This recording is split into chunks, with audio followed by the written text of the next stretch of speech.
আমাদের খুব খুব আশা, যে আমাদের খুব গর্বের বিষয়। তবে আমরা দুজন মন্ত্রী পেলাম, প্রচুর খুশি, প্রচুর আনন্দ।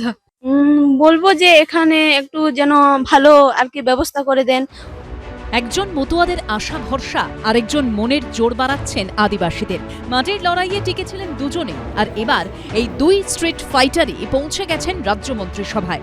শনিবার ব্রিগেডের মঞ্চে শুভেন্দু অধিকারীর পরে মন্ত্রী হিসেবে শপথ নিয়েছেন অশোক কীর্তনিয়া এবং ক্ষুদিরাম টুডু, যার ফলে নতুন করে আশায় বুক বাঁধতে শুরু করেছেন পশ্চিমবঙ্গের মতুয়া ও আদিবাসী সম্প্রদায়ের মানুষ।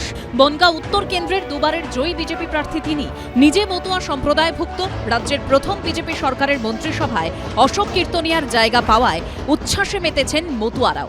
নতুন করে নাগরিকত্ব সমস্যা সমাধানের স্বপ্ন দেখছেন তারা। আমরা মতুয়াদের মধ্যে একজন ক্যাবিনেট মন্ত্রী পেলাম। মতুয়াদের ডেভেলপমেন্ট, নাগরিকত্ব সমস্যা সমাধান এবং পিছিয়ে রাখা যত মানুষ উদ্বাস্তু তাদের উন্নতি আমরা আমাদের যে মন্ত্রী অশোক কীর্তনিয়ার কাছ থেকে আমরা আশা করি। এটা মতুয়াদের সম্পূর্ণ ভুল বুঝিয়েছিল তৃণমূল।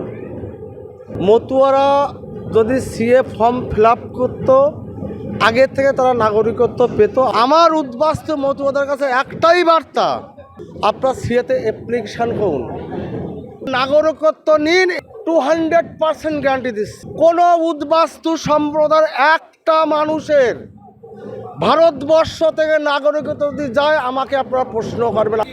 বাঁকুড়ার রানীবাঁধের প্রত্যন্ত গ্রাম বাগডুবি, এই এলাকা থেকেই উঠে এসেছেন মন্ত্রী ক্ষুদিরাম টুডু, রাঙামাটি থেকে একেবারে রাজপথে।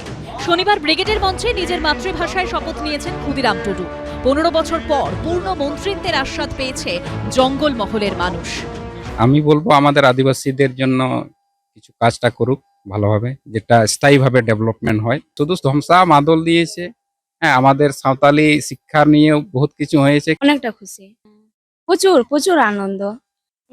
বলবো যে এখানে একটু যেন ভালো আর কি ব্যবস্থা করে দেন, ওই রাস্তাঘাটের, তারপরে ওই যে কোনো আর কি স্বাস্থ্য কেন্দ্র। আদিবাসী সম্প্রদায়ের প্রত্যাশা পূরণের প্রতিশ্রুতি দিয়েছেন সদ্য দায়িত্বপ্রাপ্ত মন্ত্রীও। ফেক এসটি সার্টিফিকেট মানে রমরমা হয়েছে পশ্চিমবাংলার বুকে।